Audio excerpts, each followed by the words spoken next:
Thank you for watching our video. Please give us a big like, subscribe to our channel for new videos every day with amazing cars. Leave us your opinion in the comment section on the video.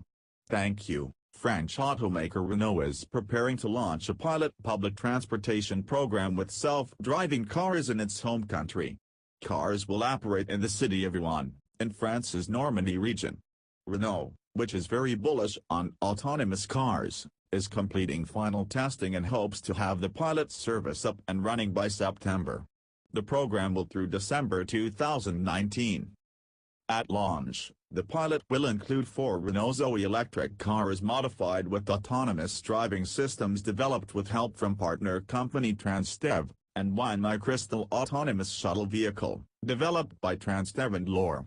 The vehicles will operate on 3 routes covering a distance of 10 kilometers, 6.2 miles, in Rouen's Technopôle du Madrillet Business Park, with 17 stops including 1 at a tram station.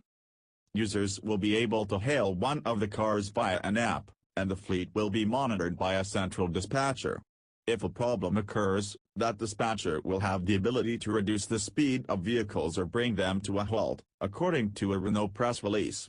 Renault also said that audio and video communications between passengers and the control room will be possible at any time. A human safety driver will be seated at the controls of each vehicle, with an engineer in the front or rear passenger seat to monitor operations. Renault hopes to prove that autonomous cars and mobility services can complement an existing public transit system. Users will be able to connect to Rouen's public transit system through a stop at the Technopôle tram station. But Renault expects its self-driving cars to fill in the gaps where public transit isn't available.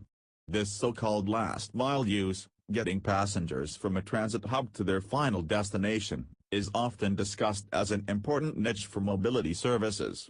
But the added convenience of these services means passengers may be tempted to use them in lieu of public transit for a full journey, where available. Renault joins a long list of companies planning to use autonomous vehicles in mobility services. Earlier this week, May Mobility launched a pilot autonomous shuttle service in Detroit. Waymo plans to launch an autonomous ride-sharing service in Phoenix, Arizona, later this year, and a recent order for 62,000 Chrysler Pacifica minivans indicates it may soon expand elsewhere. Update: added confirmation that cars will operate with a human safety driver and engineer on board. Thank you for watching our video. Please give us a big like, subscribe to our channel for new videos every day with amazing cars. Leave us your opinion in the comment section on the video. Thank you.